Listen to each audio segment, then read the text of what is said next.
बिस्मिल्लाहिर्रहमानिर्रहीम। शुरू करियां तो उन रब करीम जे नाले सां जेको निहायती महिरबान ऐं बाजारो आहे। मानवारा उस्ताद साहिबान ऐं प्यारा शागिर्दो, अस्सलामु अलैकुम।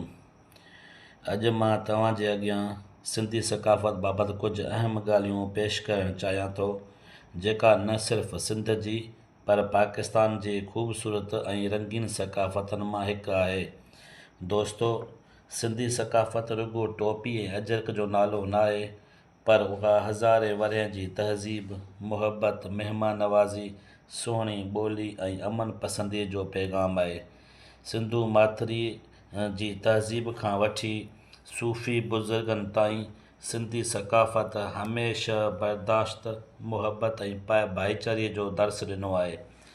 प्यारा दोस्तो, सिंधी ॿोली दुनिया जी क़दीम ॿोलियुनि मां हिकु आहे, जंहिं में शाह अब्दुल लतीफ़ भिटाई, सचल सरमस्त ऐं शेख अयाज़ जहिड़ा अज़ीम शाइर पैदा थिया, जिन पंहिंजे लफ़्ज़नि सां माण्हुनि जे दिलनि में शराफ़त ऐं सचाईअ जी शम्मा रोशन कई। प्यारा दोस्तो, सिंधी सकाफ़त में अजरक इज़्ज़त, टोपी एहतराम, मौसीक़ी सुञाणप, तंबूरो रूहानियत ऐं सूखड़ी मुहबत जो निशान बणियल आहिनि।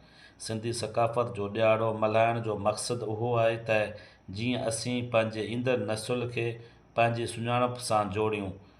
पाकिस्तान जे रंगीन सकाफ़तनि में सिंधी सकाफ़त हिकु झूमर वांगुरु चमकंदड़ सितारो आहे, जेको मुल्क जे इतिहाद ऐं यकजहती खे मज़बूत बणाए थो।